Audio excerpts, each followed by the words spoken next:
The rooster is going to tell you about a number, not the number on your insurance card, not the premium you pay every month, not the deductible you agreed to when you signed up for the plan during open enrollment, while trying to understand 17 pages of coverage details written in a font size that requires a magnifying glass and a law degree to parse.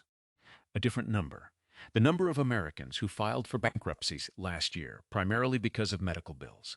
530,000, 500,000 people, every year, not because they gambled, not because they made bad investments, not because they bought too much house or too much car or too many subscriptions, because they got sick, because their body did something their insurance company decided was not covered, or was covered but at an out-of-network rate they were never warned about, or was covered but after a deductible that had to be met first, or was covered but the anesthesiologist who was in the room for the surgery was somehow not in network even though the surgeon was, which is a thing that happens in America in 2026 and which the rooster finds genuinely difficult to explain without losing composure. Getting sick in America is a financial event, not a health event, a financial event. And the financial system built around it is one of the most complex, opaque, and extractive systems the rooster has ever read the fine print on. The rooster read the fine print. The rooster needs a moment. Let's start with what health insurance actually costs, because most people know their premium and nothing else. And the premium is the smallest part of the actual cost. The average employer-sponsored health insurance premium for a single person in 2026 is $8,435 per year. Your employer covers approximately $7,000 of that. You pay the remaining $400 through payroll deductions, about $117 a month that you probably barely notice because it comes out before your paycheck arrives. So far, so good. $117 a month for health insurance sounds reasonable, almost affordable, almost like the system is working. Then you get sick.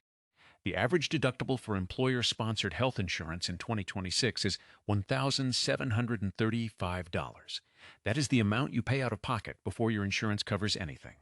Not anything supplemental, anything. Doctor visits, lab tests, imaging, prescriptions, all of it comes out of your pocket for the first $1,735 of every plan year. So your insurance costs you $400 in premiums and then doesn't functionally exist until you've already spent another $1,735. That's $3,135 before your coverage does anything. Then there are copays. $30 to $50 for a primary care visit, $50 to $100 for a specialist, $150 to $300 for an urgent care visit, $500 to $1,500 for an emergency room visit, even after the deductible is met. These are not edge cases. These are the standard costs of using health insurance after you've already paid for it. Then there is the out-of-pocket maximum, the cap on what you pay in a given year before insurance covers 100%. The average out-of-pocket maximum for a single person in 2026 is $4,500, which means in a bad health year you can pay $1,400 in premiums plus $4,500 in out-of-pocket costs. That is $5,900 in a single year on health, before anything unusual happens. The rooster woke up at 4 a.m. to run these numbers. You're welcome. Also, get a better alarm system than the one your health plan came with, and that is assuming you stay in network, which requires knowing which doctors, hospitals, imaging centers, labs, and specialists are in your specific network, information that is technically available but practically impossible to verify in an emergency when you are in pain and need help immediately and are not in a position to call your insurance company to confirm that the radiologist on call tonight participates in your plan. The surprise bill comes later, when you are home, when you thought it was over. When the envelope arrives with a number that has nothing to do with anything you agreed to and everything to do with a system specifically designed to be too complex to navigate while you are trying to recover from whatever put you in that room.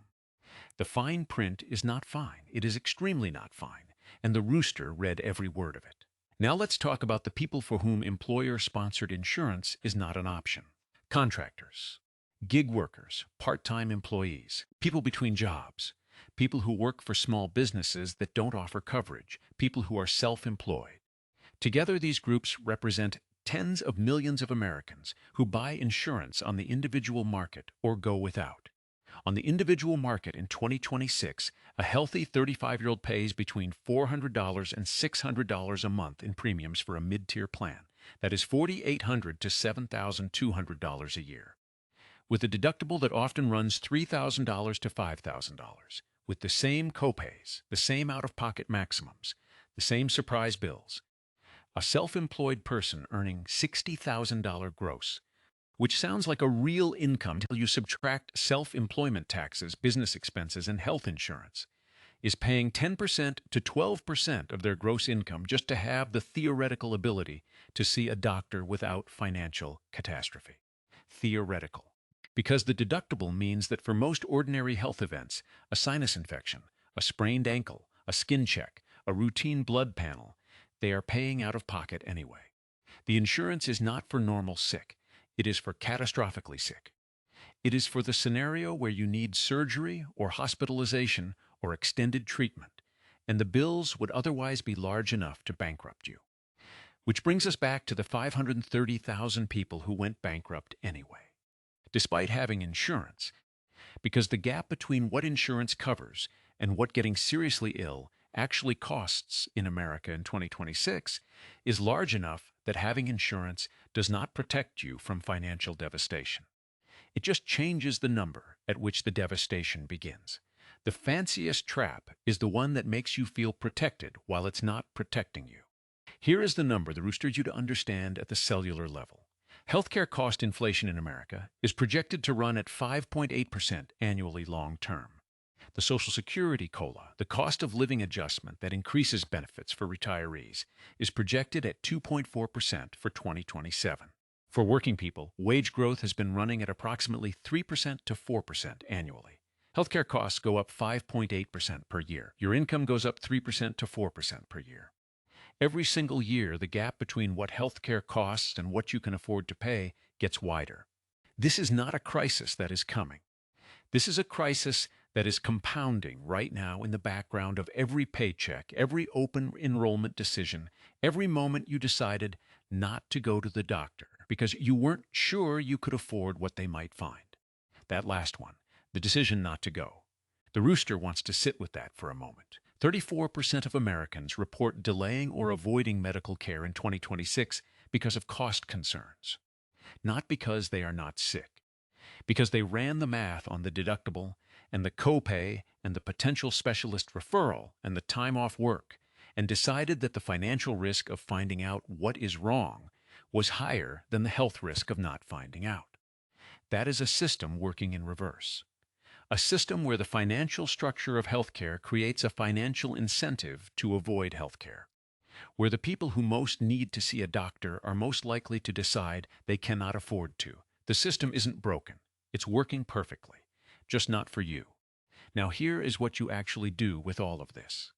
Because information about how broken the system is, without information about how to navigate it less badly, is just a more sophisticated form of helplessness. And the rooster is not in the business of helplessness. First, understand your actual plan before you need it. Not during open enrollment when you are rushing through 17 screens trying to get back to work now. Look up your deductible, your out-of-pocket maximum, your copay for primary care, specialists, urgent care, and emergency room, your prescription coverage tiers, your network, specifically whether your current doctors are in it. This information is available on your insurance company's website or member portal. It takes 30 minutes. It will save you thousands in avoided surprises. Second, use a health savings account if you have access to one. An HSA is one of the only triple tax advantaged accounts that exists in the American financial system. Contributions are tax deductible. Growth is tax-free. Withdrawals for qualified medical expenses are tax-free. If you have a high deductible health plan, which most employer plans now are, you likely qualify for an HSA. The 2026 contribution limit for individuals is $4,150. Max it if you can. The money rolls over year to year, unlike a flexible spending account. It can be invested once the balance exceeds a certain threshold. It is, in the rooster's opinion, one of the most underutilized financial tools available to ordinary Americans, and one of the few places where the tax code is actually working in your favor. Third, negotiate medical bills. This sounds impossible. It is not. Hospitals and medical providers negotiate constantly with insurance companies. They will often negotiate with individuals as well, especially if you are paying out of pocket or have received a bill you cannot afford. Call the billing department. Ask for an itemized bill, line by line, every charge, every code. Errors are common, sometimes significant. Ask whether they offer financial assistance programs. Most nonprofit hospitals are legally required to have charity care programs, and most people who qualify never apply because nobody tells them it exists.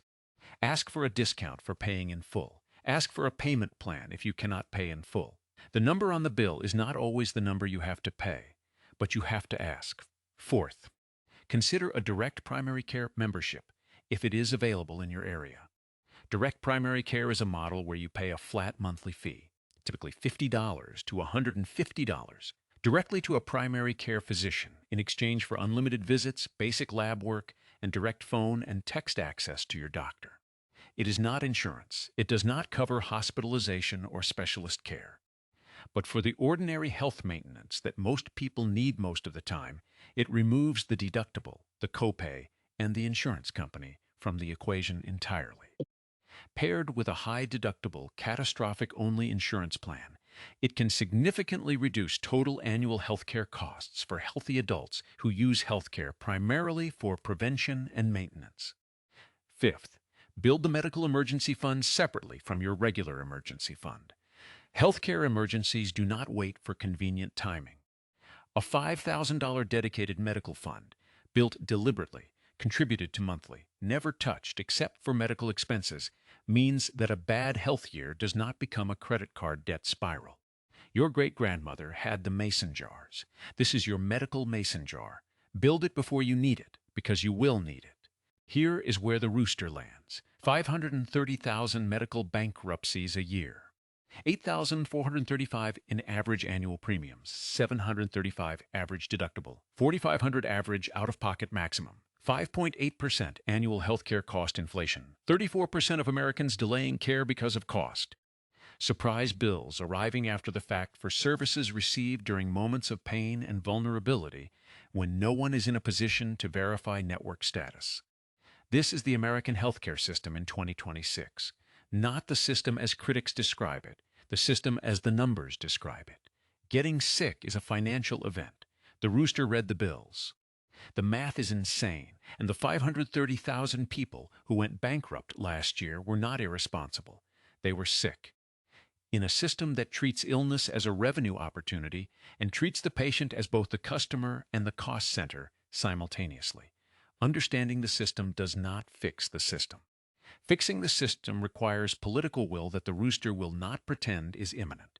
But understanding it means you can navigate it with your eyes open, means you use the HSA, means you negotiate the bill, means you know your deductible before the emergency room knows your name.